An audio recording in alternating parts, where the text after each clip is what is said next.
Pilkada Oku akan semakin menarik. Maka saya kira siapapun hari ini yang punya niat untuk maju, ya segera mendeklarasikan diri. Apa yang dikatakan saudara Densi misalnya kemarin caleg PAN terpilih Dapil 1, itu kan bukan yang bersangkutan yang ngomong. Ya, misalnya siapa lagi, katakanlah Pak PJ juga belum mengatakan akan maju. Ya. Lalu Pak Ketua DPRD sekarang juga belum pernah secara terang-terangan mengatakan saya akan maju. Kita pengen pilkada ini lahir pemimpin-pemimpin dari partai politik. Ya jangan sampai ya, tapi ya namanya kemungkinan bisa baik terjadi. Yang paling bahaya politik ini cuma sikot. Kalau politik ini sudah jadi industri. Nah, sekarang ini kalau kataku masih industri. Kalau punya duit, mau jadi pemimpin. Kalau kita punya ya karena tolak ukurnya tetap hari ini materi. Karena edukasinya memang nggak jalan.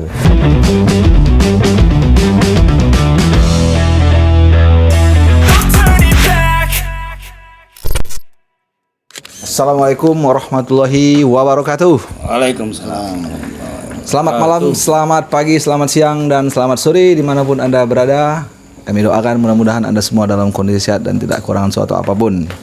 By the way, terima kasih bagi Anda yang terus mantengin channel ini, dan bagi Anda yang baru bergabung, monggo di subrek, tekan tombol subscribe di bawah ini, dan jangan lupa nyalakan notifikasinya dan tinggalkan jejak like, komen, ataupun share apabila video yang kami upload dirasa bermanfaat. Oke, tak perlu panjang lebar, kita kembali lagi di Begesah.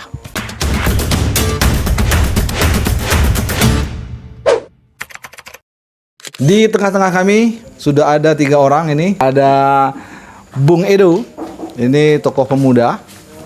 Di tengah-tengah ada Bung Hendra Alfani, Bung Doktor ini, pengamat politik dan ilmu pemerintahan di Kabupaten Oku. Dan di sebelah kiri beliau adalah MS Tito, Muhammad Saleh Tito, caleg terpilih asal Partai Golongan Karya. Dan di sebelah, di ujung, seperti biasa, co-host di Begesah. Oke, sebagaimana kita ketahui kan, ini terjadi pergeseran. Dari awalnya kita tahu Gerindra sebagai pemenang di dahulu periode sebelumnya dengan unsur pimpinan PAN dan Golkar. Nah, untuk saat ini walaupun belum ada rilis resmi dari KPU, tapi sebagaimana kita ketahui kan berdasarkan hasil hitung-hitungan rekapitulasi bahwasanya Gerindra tergeser dari kursi pimpinan, PAN pada akhirnya menjadi pucuk pimpinan, dan Golkar ini, mohon maaf, ini Pak Kando Tito agak terjun bebas. Nah, kita ke Kak Hendra dulu nih sebagai orang yang memang mengamati. Kira-kira gimana nih Kak Hendra, menurut Kak Hendra fenomena yang terjadi khususnya di Oku ya, kita bicara kolakalan. Ya, terima kasih. Yang pasti kita ucapkan selamat dulu. Ya. Karena beliau ini terpilih dengan liku-liku yang luar biasa ya, dengan perolehan suara yang pertarungan 2 caleg utama di Partai Golkar Dapil 1 itu luar biasa pertarungan perebutan suaranya. Alhamdulillah Tito terpilih ya dengan selisih 4 suara ya. Berarti sekali 1 suara itu ya. Berarti sekali. Nah, tentu dari obrolan-obrolan kita sebelumnya, jauh sebelum pelaksanaan pemilu 14 Februari yang lalu, ada komposisi yang berubah ya di DPRD, terutama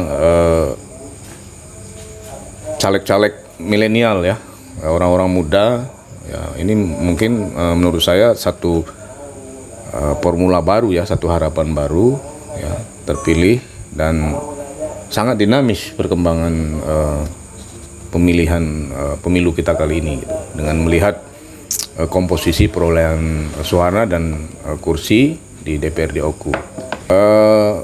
Berdasarkan hasil rekapitulasi KPU, Realkon KPU, dan sudah diplenokan ya, sudah ditetapkan oleh KPU Kabupaten, PAN unggul dengan 8 kursi ya, perolehan 8 kursi. Yang fenomenal kan di Dapil 3 ya, memperoleh 4 kursi, Dapil 2 memperoleh 2 kursi. Kemudian 1 kursi di Dapil Batu Raja Timur ya, Dapil 1. Nah, ini tentu akan merubah peta ya, peta komposisi. Pertama tentu pimpinan DPRD ya, Gerindra tergeser ya, tapi mungkin masih di posisi wakil ketua. Ya, Ya, dan ditambah Nasdem ya.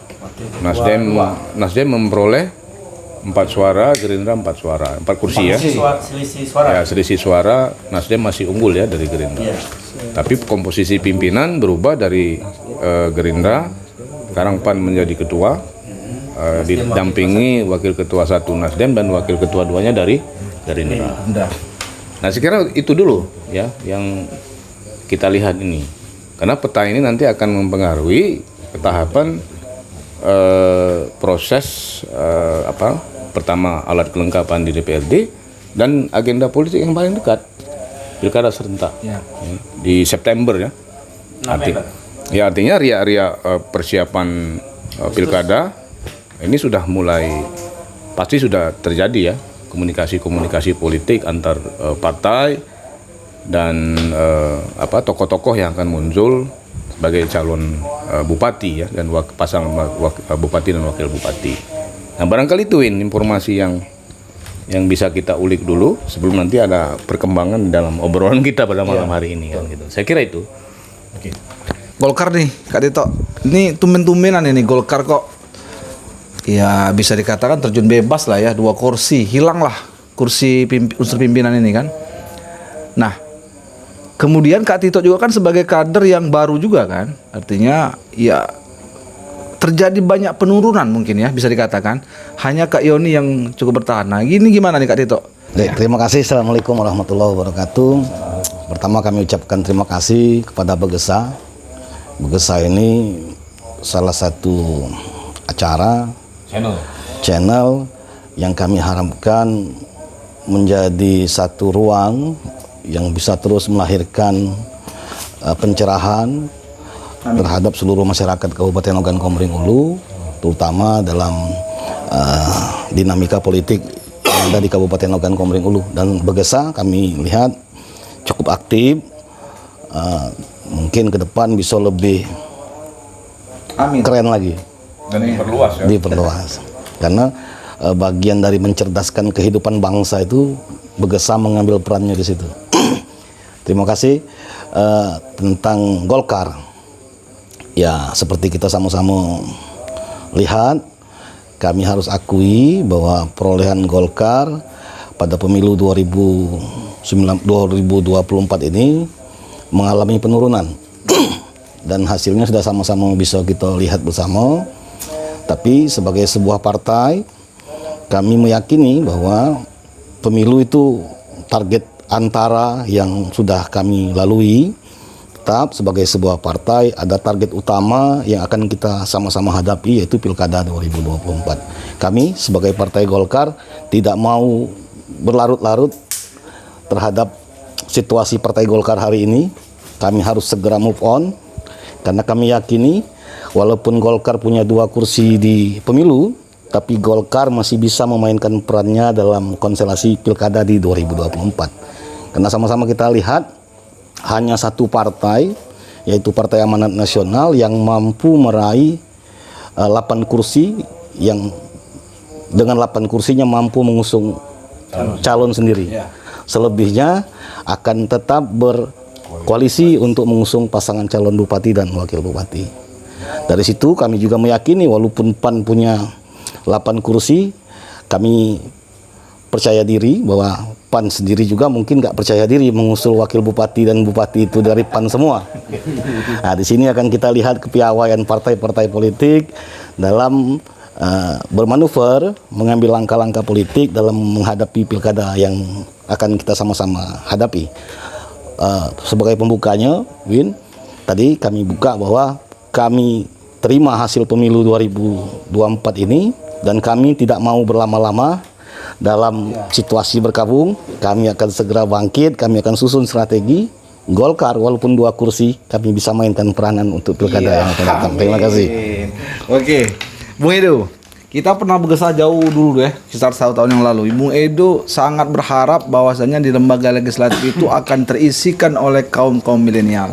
Dan faktanya, Kak Pur, dan faktanya saat ini, Bung Edo, ya mungkin Bung Edo tahu kan dan melihat komposisi caleg-caleg yang ada itu ya mungkin Kak Tito ya hampir sebagian besar itu kaum muda ya. Nah, begini bagaimana juga melihat fenomena ini? Ya, pertama-tama terima kasih untuk channel Kak Wiwin Ya. yang sampai hari ini pun tetap eksis untuk mengawal politik di Kabupaten Oku ini. Terkait pemilu 2024, mungkin kita melihat ini pertama kalinya pemilu yang sangat luar biasa ya, perjuangannya antar partai, persaingan di dalam partai maupun di luar partai, bagaimana cara partai merekrut anggota ataupun merekrut kader ataupun saling curi kader untuk satu harapan ataupun misalnya target yang ingin dicapai oleh partai tersebut. Kalau kita podcast jauh ke belakang, mungkin saya pernah banyak memberi evaluasi terkait partai-partai yang ada di Oku. Pada saat itu pun saya sudah bilang partai yang cukup memperhatikan kader pada saat itu salah satunya Partai Amanat Nasional, kedua saya bilang waktu itu Nasdem, ketiga PKS. Hasilnya memang kita lihat sangat luar biasa. Pan dengan strategi yang sangat jitu menempatkan beberapa kader yang potensial di satu dapil. Terus juga Nasdem juga cukup jitu juga, dapil satu bersaing. Hampir selisih sedikit dengan partai pemenang P3 di dapil 1. Hanya selisih 100 atau 200 suara untuk mendapatkan kursi kedua. Terus juga PKS masih dapat 3 kalau nggak salah. Satu kursi ya? Satu kursi ya. Pada saat itu pun saya sudah bilang bahwa partai-partai yang memimpin pada saat ini, pada waktu itu Gerindra, Golkar, baik Gerindra dan Golkar sudah bisa kita prediksi kalau mereka tidak menjaga ataupun misalnya merawat apa yang sudah mereka peroleh, partai lain pun akan melihat celah itu. Dan kita bisa lihat sekarang misalnya hasil dari rekapitulasi, Golkar hanya mendapatkan 2 kursi, PDIP turun tinggal 2 kursi, terus PKS turun tinggal 1, PBB turun Kosong ya? PBB kosong. Walaupun di satu sisi kita harus lihat ada partai pendatang baru nih, PKN, ada Perindo, terus juga rasanya 2 ya? Rasanya 2 partai baru yang mendapatkan kursi. Dan mereka mendapatkan kursi di wilayah yang dapil 3, dapil 2 yang pada saat itu termasuk kencang persaingan di dapil tersebut. Di dapil 3 Golkar pun tidak dapat kursi. Tidak dapat kursi di situ. Kakanda Ridar yang di dapil sana. Ya, saya rasa antar partai sudah mengeluarkan strategi-strateginya. Nah, tinggal kita yang muda nih, untuknya teman-teman yang muda, bahwa apa yang sudah terjadi di 2019 terjadi lagi di 2024, jangan sampai kedepannya menjadi hasil yang negatif terkait polarisasi masyarakat. Bahwa hasil pemilu ini ya benar-benar hanya strategi politik saja. Jangan sampai nantinya malah memecah belah masyarakat ataupun memecah belah politik untuk kepentingan sebagian kelompok. Saya rasa sih itu aja. Jadi hasil strategi ya, gitu kira-kira ya. Kurang lebih. Oke. Nah, Kak Hendra, ini kan agak terjadi pergeseran ya, khususnya di ini yang agak panas, kalau situasi panas di dapil 1. Ya. Yang minta maaf ini kan ada juga residu pileg. Ya mungkin Kak Tito sudah mengetahui, itulah internal juga mengalami kan. Ya. Dan mudah-mudahan selesai Kak Tito ya. Nah, pergeserannya maksudnya begini Kak Hendra. Ada yang bilang ini dapil neraka ini sudah bergeser ke dapil 3. Nah, fenomena apa yang Kak Hendra lihat? Kok PAN berani memasang 4 pendekar loh di situ? Dan 4 pendekar itu pendatang kader pindahan ke satu partai dan jadi semua. Apa yang Kak Hendra lihat? Ya sebenarnya kalau kita bicara dapil ya tidak ada yang dapil yang neraka dalam tanda kutip itu ya. Semua kan komposisi atau kondisi dapil itu sama. Yang berbeda kan hanya jumlah kursi karena berdasarkan jumlah daftar pemilih kan. Nah, yang disampaikan Edo tadi terkait dengan strategi tentu memasang caleg jadi tadi ya. Masang caleg jadi tadi. Sebenarnya kalau kita mencermati langkah PAN di dapil 3 itu secara secara matematis tentu mereka punya hitungan-hitungan. Walaupun itu juga dalam tanda kutip berjudi gitu ya. Karena ada potensi-potensi yang dari partai lain juga memiliki peluang, ya kan? Nah, tetapi kan pemilih juga dinamis gitu ya. Kita tahulah apa yang terjadi di balik itu. Persoalan-persoalan itu kan terjadi. Artinya ketika partai itu memasang vote getter atau caleg jadi, caleg yang memiliki basis massa yang cukup, yang kuat, maka saya kira sebuah rasionalitas ketika PAN memasang 4 caleg jadi, ya, yang tadinya diprediksi hanya sudah pasti 2 kursi di dapil itu, kemudian berkembang menjadi 3 kursi, ternyata dapat bonus, ya. Pak Elan Abidin ternyata mendapatkan kursi yang keempat ya, karena pembagi suaranya kan tinggi sekali ya, 21.000 atau 30.000 berapa itu dibagi, ya 3 kali bagi masih PAN yang dapat, karena suara-suara caleg dari partai lain juga tidak signifikan, walaupun di situ ada berapa 10 kursi ya, artinya ada 6 kursi lagi yang diperebutkan oleh partai lain. Nah, saya kira ini tentu komposisi yang menarik. Golkar yang tadinya 4 kursi di 2019 harus bergeser dari kursi pimpinan, ya. PAN yang tadi wakil ketua naik, Gerindra yang tadi ketua harus turun, Nasdem masuk. Yang tadi 3 kursi sekarang menjadi 4 kursi ya, sebagai suara. Bahkan kalau kita lihat rekapitulasi dia pemenang kedua ya setelah PAN, dan ketiga itu Gerindra. Nah, tentu ini menarik komposisi ini ya, terutama nanti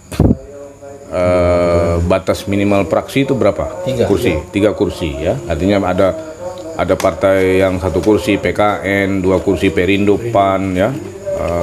Itu kan tidak bisa membentuk praksi sendiri. Nah, ini nanti menjelang 1 Agustus alat kelengkapan dewannya termasuk nanti komposisi di komisi ya. Ya, badan anggaran dan seterusnya juga akan menentukan. Artinya tentu partai yang memperoleh suara terbanyak atau memperoleh kursi terbanyak ya, yang mendapatkan jatah kursi pimpinan tentu akan tetap menghitung yang 1 kursi ini kan, yang 2 kursi yang tidak bisa membentuk untuk di lobi dan seterusnya menjadi bagian dari praksi gabungan ya. Nah, itu kalau untuk DPRD. Kalau untuk pilkada saya kira jelas ya, peraturan undang-undangnya kan jelas, undang-undang pilkada itu 7 kursi minimal dia bisa mengusung. Nah, dulu kita mengatakan ada istilahnya gadis sinde itu ya. PAN ini sudah jadi gadis sinde karena 8 kursi. Artinya kalau pengurus DPD di tingkat kabupaten atau dengan sebutan lain, kemudian DPW provinsi, DPD provinsi atau sebutan lain sampai ke DPP, ini tentu akan ada pertimbangan-pertimbangan ya, walaupun keputusan akhir siapa yang akan dicalonkan itu kan keputusan DPP. Tapi tentu dengan prestasi PAN yang 8 kursi ini akan diapresiasi oleh DPW dan DPP ya. Tentu saya kira PAN sebagai partai pemenang punya semangat untuk itu ya. Walaupun politik itu dinamis ya, tidak bisa kita tebak karena keputusan ada di DPP. Tapi kan menarik apa yang disampaikan oleh caleg terpilih PAN dapil 1 kemarin ya. Ada politik tutup pintu ya. Nah, artinya tetap akan mendorong ketua DPD PAN, saudara Yudi misalnya, untuk menjadi calon. Kalaupun ada tsunami borong partai, jalur independen yang akan ditempuh. Saya kira ini menarik. Ya, tapi saya kira tentu ya pergerakan politik menjelang pilkada September atau November nanti, dan barangkali tahapannya sudah mulai ya, setelah KPU selesai pileg ini kan tahapan pilkada sudah harus dimulai. karena anggarannya juga kan sudah disetujui ya, anggaran pilkada itu sudah disetujui sebelum, karena dia masuk dalam tahapan proses pemilu dan pilkada serentak. Nah ini tentu menarik ya, walaupun misalnya PAN 8 kursi, tentu dia ingin menambah pundi-pundi koalisi partai untuk mengusung calon, pasangan calon. Tapi jangan juga dianggap yang partai-partai yang hanya 2 kursi atau 1 kursi itu juga kalau bergabung kan bisa cukup juga dia satu perahu ya, atau satu untuk mengusung, walaupun untuk konteks pilkada bupati, wali kota atau gubernur kan boleh calon independen, tapi jalur utamanya kan partai politik dan atau gabungan partai politik. Nah, dalam sejarah perpolitikan kita tidak ada yang PDIP kemarin yang bisa ngusung pilpres sendiri pun masih harus berkoalisi, karena semakin banyak koalisi itu yang bergabung tentu akan menambah amunisi, menambah kekuatan, menambah jaringan dan seterusnya. Dan saya kira pilkada Oku akan semakin menarik. Maka saya kira siapapun hari ini yang punya niat untuk maju ya segera mendeklarasikan diri dalam pengertian bahwa dia ingin maju. Kemarin kan belum ada yang mengatakan dia ingin maju ya. Apa yang dikatakan saudara Densi misalnya kemarin caleg PAN terpilih Dapil 1 itu kan bukan yang bersangkutan yang ngomong ya. Misalnya siapa lagi, katakanlah Pak PJ juga belum mengatakan akan maju ya. Lalu Pak Ketua DPRD sekarang juga belum pernah secara terang-terangan mengatakan saya akan maju. Tapi pergerakannya mengarah ada keinginan untuk maju. Nah yang sudah agak terang ini kan saudara YPN kan Yudi Purnanugraha melalui teman-temannya atau melalui pengurus partai sudah mengatakan bahwa akan maju ya, tapi yang bersangkutan belum pernah mengungkapkan pernyataan kepada masyarakat atau kepada publik bahwa dia akan maju. Nah ini tentu akan menarik, kita tunggu nih proses ini, karena tahapan itu nanti tadi yang disampaikan oleh Pak Tito, forum ini harus terus channel ini harus terus kita jadikan saluran untuk masyarakat memperoleh informasi ya terkait dengan proses pilkada ini. Saya kira itu Pak host dan Pak co-host. Selaku pengamat, ini kan bukan hanya mengamati di elit-elit parpol. Mungkin Pak Hendra sebagai akademisi juga di kalangan anak muda, kemudian di tengah masyarakat keliling, ada semacam keinginan masyarakat seperti apa hasil pemilu 2024 ini, khususnya lokal Oku. Kalau Pak Tito tidak bisa sedih, secara nasional tetap pemenang kedua Golkar kan, karena sistem perhitungan sekarang ini kan Golkar diuntungkan, keuntungan Golkar itu dia di luar Jawa besar banyak yang jadi ya. Nah itu untuk Kak Hendra, seperti apa di bawah itu pandangan masyarakat yang didapat, jaringan mungkin pernah ngobrol-ngobrol dengan simpul-simpul di bawah itu. Hendaknya kalau sekarang ini kan tentu masyarakat itu kan masih euforia dengan pileg ya, dengan hasil pileg yang terjadi, kemudian pilpres ya. Nah hari ini belum banyak forum-forum yang membicarakan tentang pilkada. Padahal pilkada ini sudah di depan mata. Apa sebab? Karena belum muncul tadi. Belum muncul ya. Oh, baru tebak-tebak manggis ya. Maka selain Begesa misalnya atau Edo dan kawan-kawan sebagai anak muda, sebagai milenial atau kan, ini harus memperbanyak forum-forum ini ya. Artinya mungkin nanti bisa diajak ngobrol siapa-siapa orang yang berpotensi untuk maju atau ada keinginan maju. Ya dia punya kekuatan social capital, mungkin punya kekuatan politik. Ya niat itu harus niat baik itu kan harus segera dimunculkan kan, hingga nanti ini menjadi agenda publik. Berarti Begesa ini harus diperluas lagi betul. Diperluas.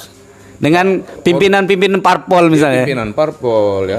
Ini saya kira ini penting. Sebelum mengarah ke calon, pimpinan parpol dulu. Ya, kita belum bisa mengatakan misalnya bagaimana respon masyarakat. Karena batu ujinya kan calon itu harus muncul dulu. Baru bisa. Yang ini 2 kursi ini ngintip dia. Karena kalau ada 6 kursi tidak cukup. Ditambah 2 jadi 7, jadi 8. Cukup. Bisa cukup ya. Kita yang 1, yang 2, yang 3 tadi bergabung tuh bisa jadi satu perahu. Kita batasi dulu sebelum kita masuk ke pilkada dulu masuk ini ya. Aku ingin kembali ke Kak Tito dulu. Ini kan kawan-kawan yang khususnya parpol yang sudah ikut pemilu ini kan pasti sudah membicarakan bagaimana nanti peta kekuatan politik di lembaga legislatif itu sendiri kan. Nah, yang aku ingin kukerucutkan bagaimana Golkar nih. Golkar yang biasa menjadi player ini pada akhirnya ini mungkin akan menjadi mukolid ini, pengikut. Nah, posisi Golkar akan kemana nih? Apakah akan mengajak ya kawan-kawan yang hanya Buat praksi sendiri. ya mengajak untuk buat praksi sendiri untuk gabung Golkar, atau Golkar akan ikut masuk ke dalam kekuatan baru? Ya bisa dikatakan ada kekuatan baru kan? PAN ini menjadi kekuatan baru loh. Nah, kedua, apakah juga nanti akan ada apa ya? Kalau Golkar dulu kan kalau kita ketahui pernah ya Kekuatan baru ya, tapi kekuatan mayoritas. kekuatan mayoritas. Ya ini kan baru juga loh. Kekuatan Mayoritasnya. Iya, kita tahu sejarah Golkar pernah juga membuat kekuatan cukup besar waktu itu kan di zaman almarhum fraksi FG20. Nah ini gimana ini Golkar? Akan kemana Golkar? Apugi 8 jadinya. PAN pun menghitung kan Iya. semua kekuatan-kekuatan itu potensi. Atau sudah ada lobby-lobby? Ya, tidak apa-apa dibocorkan. Ya, terima kasih. Jadi kalau cerita tentang bahwa Partai Golkar hanya memperoleh 2 kursi dan Partai Golkar tidak mampu membangun praksi sendiri, itu fakta. Hasil pemilu. Nah, itu fakta. Dan hari ini kami tadi seperti yang saya sampaikan tadi, langkah pertama Golkar move on segera. Move on, kita tutup cerita pemilu 2024 dan kita terima hasilnya. Kita sadari hasil itu dan dari situ kita akan mengambil langkah-langkah. Golkar kami yakini punya pengalaman untuk itu. Dan hari ini kita pastikan komunikasi itu akan kita bangun ke semua partai. Tapi kalau tahapan, kalau kita cerita tentang membangun praksi itu baru kita ceritakan setelah pelantikan di bulan Agustus. Jadi menjelang Agustus ini ada komunikasi politik tentang pilkada dulu. Sudah pasti itu akan mempengaruhi langkah-langkah Golkar dalam pembentukan praksi di Agustus yang akan datang. Proses tahapan pilkada itu juga akan Bagian dari mempengaruhi koalisi Golkar ini akan kemana. struktur organisasi Di legislatif. Karena kita harus cerita tahapan di depan mata ini tahapan pilkada. Dan pasti sebagai partai yang hanya mempunyai 2 kursi, kita akan bangun komunikasi ke semua arah. Dan kami meyakini Golkar punya pengalaman untuk itu. pemain lama. Golkar punya pengalaman untuk itu. Dan sebagai partai yang cuma punya 2 kursi, kita akan petakan kebutuhan Kabupaten Ogan Komering Ulu dalam menyongsong pemimpin-pemimpin baru. Dan kami pastikan Partai Golkar ini partai yang komitmen untuk selalu melahirkan pemimpin-pemimpin. Karena partai itu tugas dan fungsinya salah satunya adalah mengorbitkan pemimpin-pemimpin. Termasuk di Kabupaten Ogan Komering Ulu. Dan kita akan terus memperluas radar kita terhadap kebutuhan masyarakat, keinginan masyarakat, bagaimana Partai Golkar mampu meraih simpati masyarakat dengan mendorong calon pemimpin yang bisa memenuhi hasrat masyarakat Kabupaten Ogan Komering Ulu. Gitu Bung Gwin. Masih menjadi rahasia-rahasia lah ya. Kita ke Edo, Bung Politisi Edo. kan seperti itu. Ya karena prosesnya kan memang sedang berjalan. Iya betul. Nah, lagi-lagi belum masuk pilkada nih. Satu pertanyaan lagi untuk Bung Edo.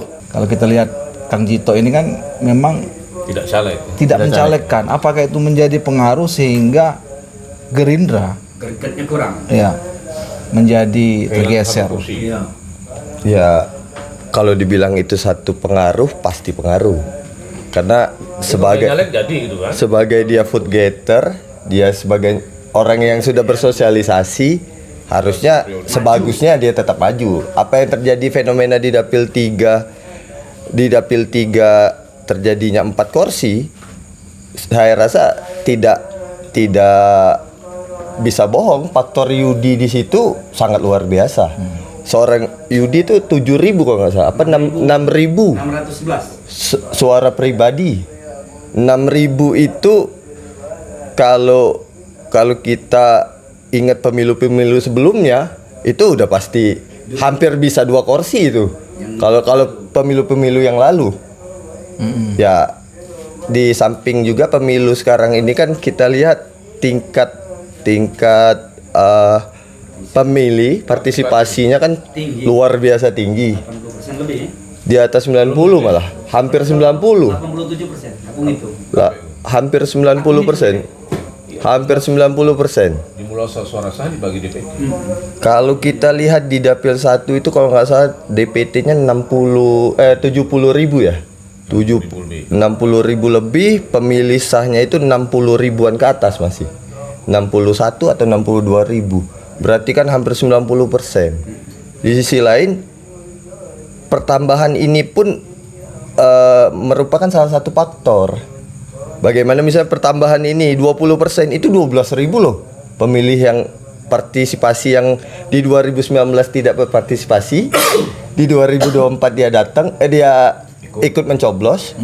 Kalau 20% aja itu udah 12.000 suara tambahan. Sangat mempengaruhi. Itu sayang ya berarti Pak Cito, Bang Cito. Sangat sayang. Itu yang saya bilang tadi, kalau salah satu faktor terbesar itu strategi. Blunder tidak tuh kira-kira? Kalau blunder, ya kita nggak tahu mereka berkomposisinya seperti apa, strateginya seperti apa. Kehilangan satu kursi. Yang pasti, yang pasti partai ini mesinnya adalah anggota dewannya. Pada saat dia anggota DPR-nya itu menggali ataupun misalnya menghimpun ke masyarakat untuk mendapatkan misalnya apa sih maunya masyarakat, ini kan sebagai salah satu alat untuk dia bersosialisasi ataupun misalnya menentukan kebijakan. Nah, kalau partai ini kehilangan salah satu alatnya, salah satu mesinnya, yang dinilai ini kan jumlah orangnya. Jumlah orang ini menjadi mesin, baik itu di legislatif maupun nantinya pada proses eksekutif. Nah, kalau saya lihat sih salah satu menurun lah, kalau saya bilang. Barangkali strategi untuk menghemat energi, menyiapkan mungkin amunisi untuk Bisa jadi kalaupun dia alat tempur 2 kali kira-kira. Kalau saya rasa pertempuran 1 kali, 2 kali, 3 kali Asal menang. Kalaupun satu kali asal menang, walaupun mau 1 kali kita habiskan menang, walaupun di 3 kali pun kalau nggak maksimal tidak akan bisa menang. Oke. Maksimal kuncinya. Dan kalau menanggapi tadi dari kuncinya itu menyayangkan. sangat menyayangkan. Kalau ini tadi pengen menanggapi dari Kanda Tito sama Kanda Hendra tadi terkait koalisi maupun pembentukan praksi. Kalau saya rasa pembentukan koalisi ataupun praksi ini merupakan satu kegiatan yang saya rasa akan beriringan nantinya. Baik itu tadi misalnya kata-kata Kanda Tito tadi, faktor koalisi mempengaruhi legislatif, ataupun nantinya legislatif akan mempengaruhi pilkada. Bisa jadi dukungan ini akan jadi nilai tawar yang bolak-balik. Ya justru pembicaraan di alat kelengkapan DPRD itu akan mempengaruhi peta koalisi. Iya. Kan gitu kan. Baik secara pilkada maupun nantinya pasca pilkada. Bagaimana nanti pemimpin ini misalnya jadi nih, bagaimana mengawal kepentingannya, bagaimana mengawal misalnya terkait RAPBD ataupun dan lain-lain kan. Dan Golkar punya pengalaman. Sangat pengalaman. Nah, mungkin kalau Kak Indra, ini hasil pileg ini bisa dikatakan menjadi gambaran tidak untuk menuju perhelatan pilkada nanti kira-kira? Ya tentu jelas ya, sangat deskriptif ya. Nah, yang perlu diwaspadai sekarang oleh partai-partai di daerah dalam konteks pilkada, baik bupati, wali kota, gubernur, sekarang kan sedang digagas barisan nasional ya. Meniru gaya Malaysia itu ya. Barisan nasional itu seperti di Malaysia ya. Artinya koalisi pilpres itu dimantapkan menjadi koalisi di pilkada-pilkada, sehingga tidak ada lagi pertarungan misalnya partai yang tidak mendukung pasangan kosong sekian misalnya kemarin di koalisi secara nasional. Kalau dulu kan tidak mempengaruhi koalisi di daerah ya, yang di nasional bertarung keras, di daerah dia koalisi mengusung calon bupati, wali kota atau gubernur. Nah sekarang sedang digagas ide barisan nasional. Jadi mantap di misalnya koalisi pilpresnya 02 misalnya, nanti di pilkadanya Tetap. partai-partai yang berkoalisi itu di tingkat DPW, DPD atau DPC kabupaten kota, DPW provinsi ya. Tapi saya kira kalau modelnya seperti itu tentu agak sulit ya, karena memang pilkada kan berbeda dengan pileg ya. Bisa jadi nanti partai mencalonkan bukan kader partai, kan ada syarat-syarat, ada pertimbangan-pertimbangan politik, misalnya survei ya, tingkat popularitas, elektabilitas itu masih menjadi pertimbangan. Dan jangan lupa juga manuver juga. Iya, manuver politik itu pasti akan terjadi ya. Lobby-lobby politik pasti akan terjadi. Karena salah satu poin penting bagaimana nanti pembiayaan politiknya, mahar politiknya ya. Nah, saya kira bolehlah misalnya hari ini kita harus akui PAN sudah aman, dia bisa satu perahu mengusung pasangan calon sendiri. Siapapun nanti itu yang akan diusung. Tapi yang menetapkan calon kepala daerah, pasangan calon daerah itu pengurus pusat dan pimpinan pusat partai. Nah, ya mudah-mudahan saja kan klop, kayak yang saya sebut tadi, ada apresiasi. Nah, situasi politik ini saya kira perlu terus kita gaungkan. Ya, kita dalam tanda kutip harus memaksa, ya, bukan memaksakan kehendak. Artinya memaksa itu tokoh-tokoh ini jangan malu-malu.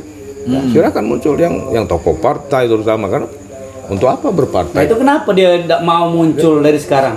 Lah harus ini kan 4 bulan lagi. Itu pertanyaan kita semua. Ya. Harus berani memunculkan diri, karena sekarang terlepas dari strateginya apa, belum mau ngomong ya. Pilkada ini sebentar lagi. Kalau Kak Hendra tadi kan menunggu statement langsung ya untuk kandidat-kandidat itu mengutarakan niatan maju tadi kan. Cuma kan seperti kita tahu gerakan itu kan sudah mulai nampak nih. Salah satunya ya kalau YPN sudah tahu, sudah bentuk posko, sudah melakukan gerakan sosial kemasyarakatan, pun juga dengan sosok Kang Jito yang salah satu langkah beliau tidak maju ke pileg juga mungkin menjadi langkah awal untuk menuju pilkada. Kemudian Pak Teddy yang kita tahu belakangan walaupun dia melakukan gerakan sosial, kita tahu kan baliho-baliho yang ada ini kan lebih menonjolkan sosok dia pribadi ketimbang program yang ada. Ya. Itu banyak yang bilang juga bahwasanya loh kok ini ada pada tingkat gerakan mungkin iya menuju ke sana. Iya. Tapi kan lisan. Nah, ini apa yang terjadi? Lisannya Apakah kan belum. Ini apakah ada Ibarat orang kebuntuan komunikasi politik yang terjadi antar mereka ini? Ya, Ini saya kayaknya kira- orang yang lebih tahu ini orang dalam ini. Saya kira banyak faktor ya. Cuma agak malu, Bang. Dalam politik itu kan banyak faktor. Bisa jadi ini bagian dari strategi, menunggu momen yang tepat, ya. Nah, kita kan tidak bisa memaksa mereka. Ayo Pak, ngomonglah besok. Tapi kita dalam tanda kutip bisa memaksa melalui forum-forum ini. Ya, masyarakat ini ingin segera melihat, menilai siapa kira-kira figur-figur yang akan muncul, gitu kan. Nah, dan jangan salah, jangan lupa dalam politik pasti ada kejutan. Bisa jadi ada pasangan, ada gerakan yang sekarang misalnya secara diametral berbeda, tapi di ujung karena dinamika politik kita sudah belajar banyak dari pengalaman bekerja jilid 1, jilid 2 kan. Sudah mau berpisah. Agak ada perbedaan karakter ya. Iya, sekarang ini kan tinggal mungkin begini. Misalnya kalau saya dengan Adinda Tito mau nyalon jadi kepala daerah, mungkin kami ada persoalan komunikasi, ada perbedaan pandangan politik. Kan ada orang ketiga yang bisa menjembatani. Nah, sekarang dalam proses politik kita hari ini itu ada enggak? Yang melakukan peran-peran itu, ya kalau saya kira sekarang dalam saya mengintip ya data-data survei, itu kalau ada 2 orang bersatu selesai pilkada itu. Di antara 3 tadi. Di antara 3 itu. Oke. Nah, tinggal sekarang ya kalau persoalannya mau menang mau kalah lain lagi ya ceritanya. Tapi kalau misalnya atau ingin ada stabilitas elektoral, ketika misalnya ada dua kelompok atau 2 tokoh bersatu dalam bayangan saya yang sekarang muncul, selesai tuh. Tapi sulit kayaknya. Dalam politik apa yang tidak sulit? Egosentris 3 Ya, tokoh itu kepentingan kan politik menonjol. itu kan pada akhirnya kan bertemu. Artinya untuk keinginan kita Maka untuk kalau membentuk saya banyak cuma calon gini, dia sering enggak. mengingatkan banyak ya, Jadi. jangan terlalu cinta, jangan terlalu Cuma benci. gini kan, Iya. banyak yang bilang ini alangkah baiknya 3 orang ini maju semua nih. Bagaimana nih? Ya itu harapan kita. Banyak maju muncul. semua bertarung. Nah, maksudnya. barangkali belum mau mengatakan secara cepat itu kan ada pertimbangan-pertimbangan itu. Sekarang ingin bersatu. kalau orang mau maju, ya itu kan tentu ingin menang. Ya. Caleg ingin menang. Om Tito ini luar biasa pertarungannya, ingin memenangkan 1 kursi di dapil 1. Luar biasa kan? Darah-darah. Ya. Dulu ada kan zaman saya masih pemantau pemilu itu ada istilah mencuri buah di kebun sendiri. Sesama caleg dalam satu partai. Ada juga teori mencuri buah di kebun orang lain. Mencuri suara di partai tetangga kan gitu. Nah, kalau kita lihat misalnya hari ini, walaupun tadi Edo menyayangkan, karena kalau beliau maju di caleg, Pak Marjito, mungkin 5 kursi, stabil Gerindra itu. Karena kan kita pernah mengatakan bahwa sesungguhnya ketua partai itu kan ada kewajiban harus mencalonkan diri di legislatif, karena untuk mendongkrak suara partai. Tapi kita kan tidak tahu pertimbangan Pak Marjito kenapa dia tidak mencalonkan diri, ya. Nah, kalau misalnya dilihat dari apa yang disampaikan Edo tadi, misalnya pertimbangannya misalnya menang kalah gitu ya, nanti 2 kali kerja, ya mungkin bisa jadi. Nah, bagi saya itu bukan pertimbangan politik, itu pertimbangan ekonomis. Ya, politik ini kan, ya karena tetapi hari ini yang free transfer misalnya tanpa beban, suaranya masih signifikan, 4 kursi kan tinggal nambah misal 3 kursi lagi. Ya Marjito enggak ada masalah, gitu ya. Tapi kalau Pak Yudi kan, kalau dia mau mencalonkan diri, dia harus mundur dari anggota legislatif. Apalagi posisinya ketua nanti. Kalau dia disetujui oleh PAN ya, sebagai ketua. Karena beliau ketua DPD. Pak Teddy harus mundur dari PJ. Dan dari PNS. Dari PNS. Nah, tentu inilah mungkin pertimbangan-pertimbangan. Tetapi sekali lagi, pergerakan untuk ke sana tuh sudah terlihat. Iya. Kan cuman belum ada pernyataan saja. Saya Bismillahirrahmanirrahim berniat maju untuk Pilkada Oku 2024. Itu kan belum secara vulgar disampaikan. Hanya melalui misalnya kader partainya, melalui teman sejawat, ya. Nah, yang itu yang kita tunggu kan. Nah, kita sudah tahu nama-nama itu bakal muncul karena tanda-tandanya hilalnya sudah kelihatan. Ya. Nah, tapi kapan dia akan menyatakan diri secara langsung yang bersangkutan? Nah, ini juga wait and see kan. Lalu kapan nih Kak Hendra Ya tahapan yang paling krusial membuat orang tidak bisa lagi dalam tanda kutip menyembunyikan diri. Harus Mendaftar. Iya, Nah, kalau mau mendaftar itu kan harus memenuhi syarat. Ya, yang DPRD harus mundur, kan belum berubah undang-undang. Yang PNS harus mundur. Nah, itu kan berarti kalau dia mundur, nggak mungkin dong dia tidak nyalon. Sudah mundur misalnya. Kan gitu. Nah, saya kira itu. Ya sedikit ini saya rasa sih kalau menurut saya secara pribadi salah satu kerugian bagi masyarakat ataupun misalnya bagi kami yang termasuk golongan muda, kerugian yang pasca terjadinya Pilpres ataupun Pilkada serentak ini salah satunya adalah lambatnya atau kita harus menunggu tahapan sehingga calon-calon ini baru bermunculan. Akhirnya masyarakat kebingungan. Ini sosok ini baru dikenal. Kedua misalnya program kerjanya seperti apa, track recordnya seperti apa. Dan terjadi pada saat Pilpres, hampir semua orang yang mengamati sibuk untuk berbicara tentang apa nih programnya. Biasanya kita dulu, pada saat dulu, kita bicara programnya dulu. Ada kalau ingat 2007-2008 pada saat Pak Alek Nurdin pengen calon, udah muncul Pilgub, udah muncul tuh programnya. Sumsel gratis, sekolah gratis, Sumsel sehat. Dia sudah jual programnya, bukan jual orangnya. Tapi makin ke sini kita akan jual orang. Kita nggak tahu nih, ini orang bisa kerja atau enggak. Ya pergerakan menjual program itu sebenarnya sudah ada juga. Sudah terlihat kan. Cuman yang jual program itu pergerakannya mau maju sebagai calon kepala daerah, tapi kan belum menyatakan diri gitu. Tapi programnya sudah ada, masih tersirat lah ya. Surat gitu. Kalau dia masih tersirat kan masyarakat nggak bisa nih evaluasinya. Kalau kayak dulu kan kita bilang Pak Alek 2008 mau calon misalnya sekolah gratis. Dari mana Pak duitnya? Kita masyarakat udah bilang, berapa juta masyarakat yang atau berapa ribu nih siswa-siswa sekolah yang harus dibiayai. Bisa nggak? Tapi ini potong dikit. Memang ini agak menarik kalau kita lihat pilkada Okun nanti. Karena gini Kak Indra, Kak Tito. Kayaknya ini malam-malam kucing ini karena ini antara aktor dengan sutradara ini saling tunggu kayaknya ini.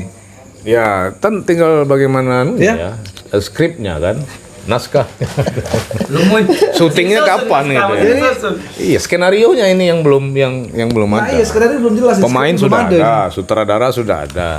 Skenarionya yang belum. Kang Tito, mungkin Kang Tito dengan praktisi partai politik yang tentunya hari-hari penuh dengan pembicaraan mengenai Dia masih konsolidasi. enggak, ini terlepas si persoalan pribadi dia caleg ya yang ngurusi Golkar dan sudah selesai ya? Sudah selesai. Sudah selesai. Alhamdulillah kalau itu sudah selesai. Adanya begini, Kang Tito sudah tahu bahwa di dalam itu ada pembicaraan-pembicaraan. Seperti apa gambarannya itu untuk pilkada ini kira-kira? Iya. Jadi seperti yang kita bicarakan tadi sebenarnya itu sudah benar semua. Sudah benar semua. Jadi kita sudah sama tahu sebenarnya, tapi memang seperti yang disampaikan oleh Kak Hendra tadi, tahapan uang itu tak galak. Kalau bahasa dusun kita tuh pantat lah tunjuk suntik urung. Jadi dinamika ini kita nikmati sama-sama baik. Kita nikmati sama-sama dan waktunya pasti akan sampai. Hari ini semua orang sedang melakukan penjajakan, sedang melakukan konsolidasi. Baik partai politik juga hari ini kan sudah, aku yakin habis lebaran akan punya langkah-langkah masing-masing kan. Karena tahapan kan sudah mulai masuk. Hari ini juga kita sebagai partai tadi akan meningkatkan radar untuk menangkap calon-calon pemimpin yang bisa kita dorong melalui Partai Golkar dalam Pilkada 2024. Atau Golkar sudah ada survei internal? Kalau Golkar ada kekurangan kader. Survei sekarang. Survei. Pasti kalau politik itu kan alat ukurnya tetap survei, kayak survei lah yang akan menjadi salah satu pertimbangan partai dalam mengambil keputusan kemana arah dukungan ini akan diberikan. Dan Golkar juga punya kader seperti ada Sekjen DPD Provinsi kita punya Andi Rinaldi, anggota DPD Provinsi. Di Batu Rajo kita punya Ketua DPD Pak Mas Yoni Wisdianto, yang sama-sama kita ketahui hari ini Mas Yoni selaku Ketua Partai Golkar juga kami dorong karena beliau salah satu putra terbaik Batu Marta saat ini salah satu anggota DPRD yang mewakili dari 1 sampai 16 itu Mas Yoni Rizdianto, dan ini Punya tiket 2 kursi ya. dan dia punya tiket 2 kursi. Artinya Golkar coba memulai permainan-permainan ini. Kami juga minta doa kepada masyarakat Kabupaten Ogan Komering Ulu yang menonton, mendengar dan menyaksikan acara channel ini. Pak Kang Tito kemana ini misalnya yang bisa digait ya? Golkar punya 2, berarti tinggal cari 5. Kalau P3 masuk berarti sudah 5, tambah 2 lagi mungkin apa yang 2 kursi itu? Perindo atau PKN atau PKS. Belum, kalau PKS kan baru 1. PKS 1. PKN Hanura. PKN 1. Kayaknya Hanura. Golkar 2 sudah 3. Hanura 3. 5. P3 apa? Jadi Hanura, P3, Golkar pas. Itu masih mungkin semua. Puzzle-puzzle Masih mungkin semua. yang menentukan. Masih mungkin semua karena jumlah kursi itu persyarat untuk mencalonkan. Ya, betul. Jadi persyaratan untuk mencalonkan. Yang kedua, orang yang akan dicalonkan itu 2 hal yang berbeda. 2 hal yang berbeda. Kita harus cukupi dulu syarat 7 kursi, tapi kita juga harus punya calon yang menjadi harapan masyarakat. Karena kita juga tidak mau dorong calon yang syaratnya cukup, tapi tingkat keterpilihannya rendah. Artinya seluruh partai akan menghitung tahapan-tahapan ini dan hitung-hitungan ini yang masih mungkin. Nah, kalau melihat nasional, Golkar kan koalisinya itu PAN, ya kan? Itu tadi kalau tercipta barisan nasional tadi. Mungkin di daerah nih Golkar juga bergabung dengan PAN. Ya itu tergantung DPP-nya.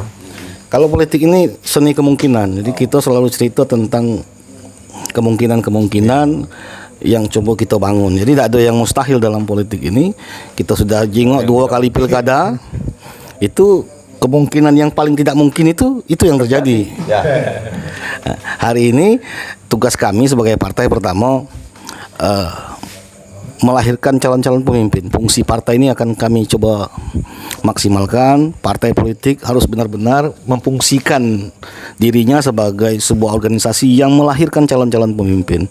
Kita pengen pilkada ini lahir pemimpin-pemimpin dari partai politik. Ya jangan sampai tapi namanya kemungkinan bisa baik terjadi seperti yang kemarin. Kepingin pemimpin lahir dari partai-partai politik.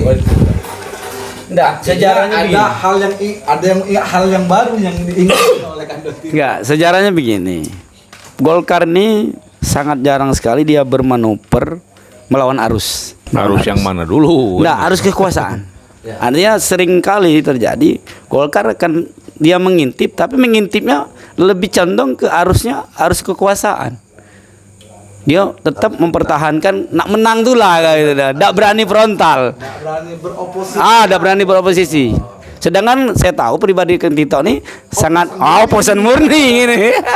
Ya sebenarnya ada di ADART Golkar itu kan, Golkar akan selalu mendukung pemerintah, itu ada di ADART ada. Itu yang membuat dia selalu ingin menang itu. Ya apalagi kan dalam koalisi Pilpres misalnya kan udah jelas. Ya, salah satu muncul ide gagasan Barisan Nasional itu kan salah satunya dari Golkar. Sehingga nanti koalisi Pilpres itu ya melahirkan representasi sama dengan koalisi di pilkada, baik gubernur maupun bupati wali kota. Nah, itu kan harapan supaya tidak capek nih partai-partai ini.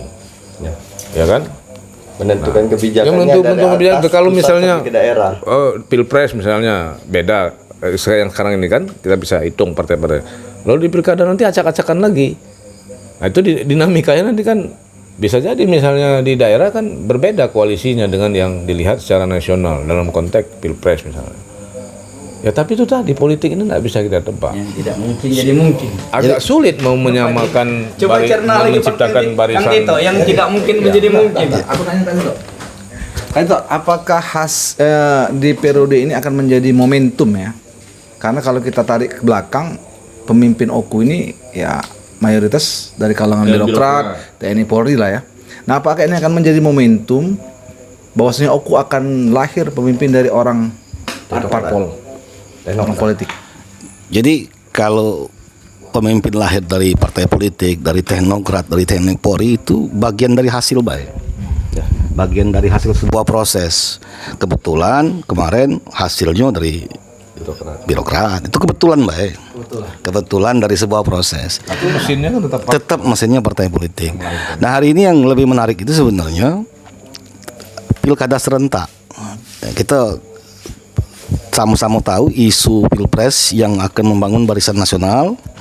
Tapi yang sudah pasti terjadi itu adalah pilkada serentak. Pilkada serentak se-Indonesia ini itu sudah pasti artinya di waktu bersamaan ada pilkada gubernur, pilkada kabupaten, kota dan nah ini kan irisannya akan lebih banyak lagi. Artinya bisa jadi Partai Golkar calon gubernurnya mendukung si A, di bawah Partai Golkar tidak sesuai dengan dukungan gubernurnya. Jadi kan dinamika ini yang coba partai politik dalami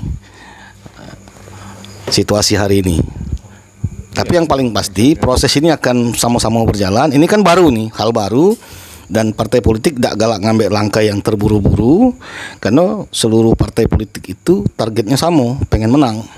Karena puncak sebuah perjuangan sebuah partai politik itu adalah merebut kekuasaan. Jadi kalau Golkar dia mungkin tidak pernah oposisi, bukan tidak pernah oposisi, karena partai Golkar ini tujuannya satu, merebut kekuasaan. Dimanapun kekuasaan itu ada, Golkar harus ada di dalamnya.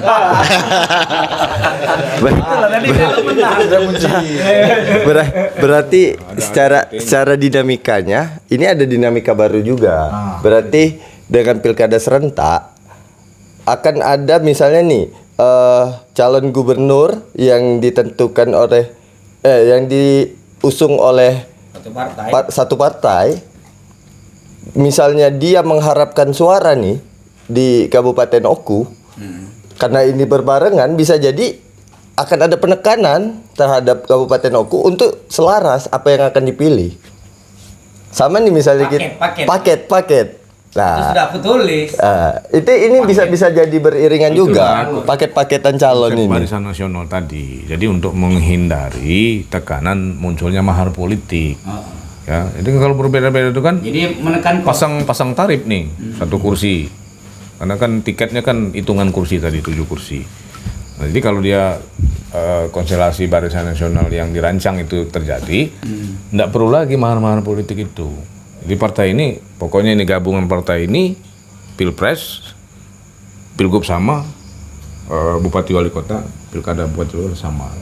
Tapi itu kan perlu Sangat proses sulit. yang panjang, sangat sulit gitu.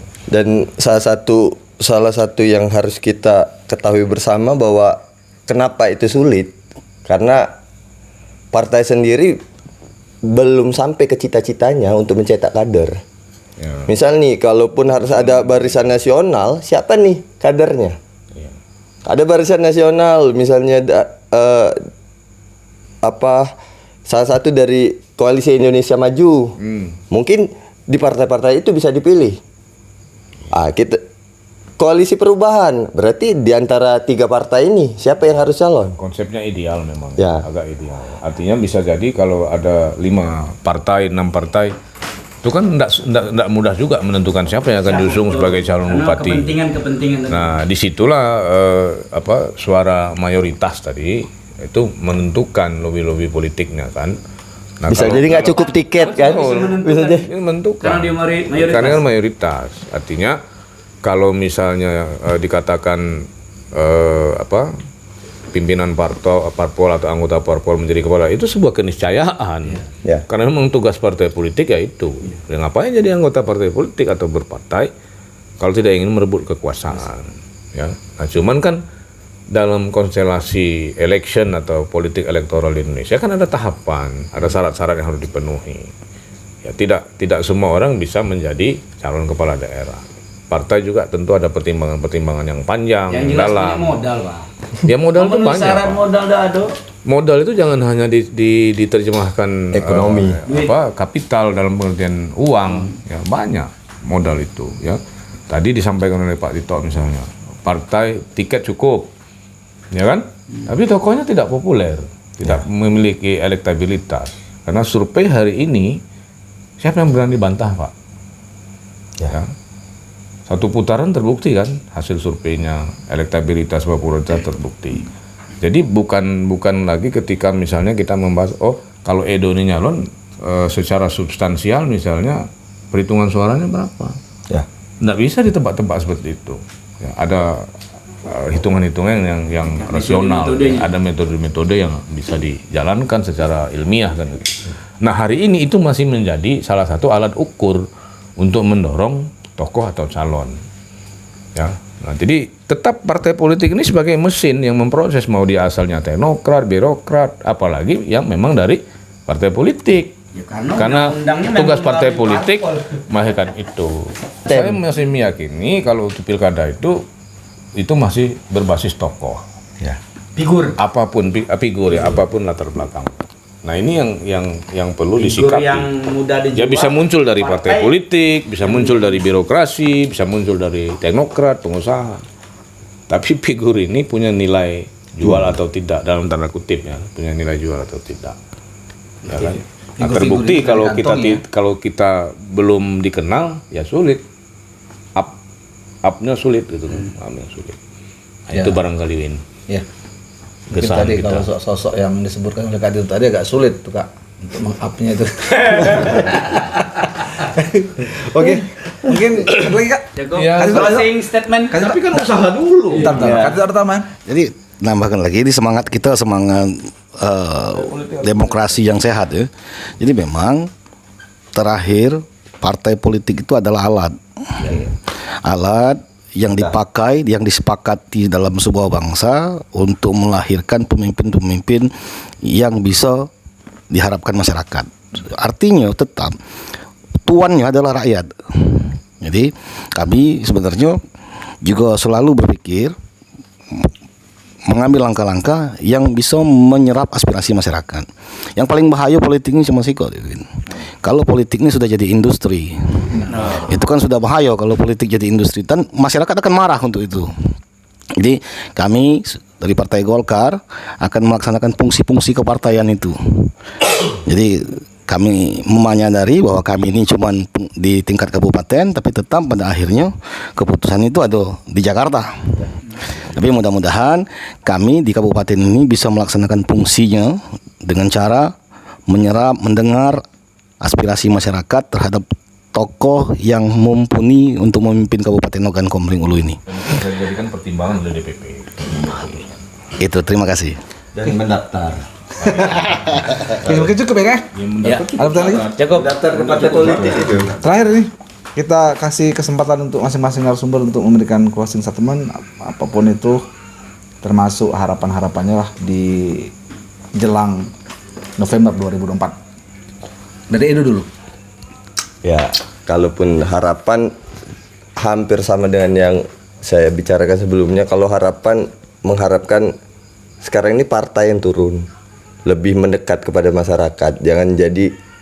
Jangan sampai masyarakat ataupun calon itu, kalau kita lihat jangan sampai mereka yang mencari partai. Kalau bisa nih mereka yang tahu dari program partai, sehingga potensi-potensi itu bisa berkembang, ataupun potensi-potensi itu bisa cepat ditemukan. Baik dia dari kalangan muda, teknokrat, birokrat. Ini masalahnya hari ini memunculkan orang itu tidak mudah. Permasalahan secara pribadi, secara bermasyarakat, karena pasti begitu dia menyatakan salah satu keinginan, bisa jadi bertabrakan dengan di mana tempat dia bekerja, lingkungannya. Tapi kalau memang wadah ini sudah masif, akhirnya kan ini memang partai adalah satu alat. Hari ini kalau yang muda-muda berpartai itu salah satu yang wah, ada anak muda berpartai itu sudah wah. Kalau dulu aneh ya. Ya, dan hari ini pun masih tetap aneh, Pak. Fenomenanya hari ini kalau kita hitung, Nggak mudah tuh. misalnya di Universitas Batu Raja, coba kita survei berapa sih di antara mereka yang berpartai ataupun ikut dalam kegiatan-kegiatan partai. Dalam satu Universitas Batu Raja sekitar 6.000-an mungkin mahasiswanya, 6.000 sampai 10.000. Ini yang berpartai berapa sih? Cukup nggak 1.000? Ini hanya 20% loh. Nah, ini partai-partai kita harap turun ke sini biar mereka bisa diedukasi. Karena jangan sampai mereka, kata Kang Tito tadi, ini jadi industri. Nah, sekarang ini kalau kataku masih industri. Kalau punya duit, mau jadi pemimpin. Kalau kita punya ya karena tolak ukurnya tetap hari ini materi. Karena edukasinya memang nggak jalan. Nah, sebagai tolak ukur yang paling awal ya kita ukur aja di universitas-universitas yang ada di Kabupaten Oku. Begitu universitas ini memang sudah masif dan berpolitik itu bukan hal yang aneh bagi masyarakat, ya akhirnya perdebatan maupun misalnya kita bicara soal politik ini pun nggak jadi aneh. Malah kita akan menemukan apa nih aspirasi mereka. Kalau Kang Tito tadi bilang tugasnya kader Golkar itu untuk menyerap aspirasi. Aspirasi ini kan salah satu perubahan hari ini anak-anak muda nih. Apa nih aspirasinya untuk Kabupaten Oku? Potensi mereka ini mau dikembangkan seperti apa? Dan kita, ya walaupun kita hanya kelasnya kabupaten, ya kita harus Itu tugas Bung Win. untuk ini mempromosikannya. Mimbar bebas. Lanjut Bung Win. Ke Kak Hendra. Ya, pertama tentu kita mengucapkan selamat ya dulu untuk seluruh anggota DPRD yang terpilih ya dari berbagai partai ya dengan komposisi kursi yang bermacam-macam jumlahnya ya, ada yang 8, ada yang 1 gitu ya. Nah, tentu kalau amanah itu sudah cetakannya, tapi kita harapkan anggota DPRD yang sekarang didominasi oleh orang muda rata-rata saya yakin tuh kalau kita hitung mungkin 40-50% itu usia di bawah 50 tahun. Ya, nah ini tentu harapan baru ya, makin aspiratif karena kekuatan legislatif sebagai mitra eksekutif dalam menjalankan roda pembangunan ya, pelayanan publik itu sangat penting. Nah, yang kedua, kita baru saja menjalani tahapan pemilu yang demikian kondusif ya, walaupun ada riak-riak di tingkat penyelenggara ya. Masih ada proses-proses etik, aduan segala macam ke DKPP. Saya kira itu nanti akan selesai dengan sendirinya. Mudah-mudahan KPU dan Bawaslu bisa bersinergi melaksanakan tugas kepemiluan yang sebentar lagi masuk ke pilkada. Nah, kepada tokoh-tokoh ya, calon-calon yang akan muncul, saya kira kita dorong untuk mulai memunculkan diri ya, dengan mengambil bagian ruang-ruang publik untuk mensosialisasikan dirinya atau melalui partai politiknya. Nah, salah satunya di ruang ini ya, mungkin bisa diperluas nih channel Bergesah ini nanti secara rutin, semakin mengkerucut mendekati tahapan-tahapan pelaksanaan pilkada November atau September nanti, ini makin digiatkan ya, makin intens untuk melaksanakan pertukaran informasi ya, pengkajian dan seterusnya terhadap proses-proses politik lokal yang akan segera kita jalani. Kemudian partai politik ya, tadi menarik ada kalau politik ini menjadi industri kan repot ya. Industri KTP ketika mau verifikasi faktual menjelang lolos atau tidak ini nyari dulu karena ada syaratnya itu kan, minimal 300 KTP.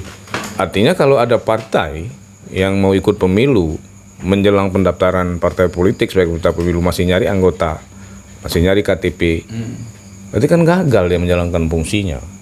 Ya, rekrutmen itu ya.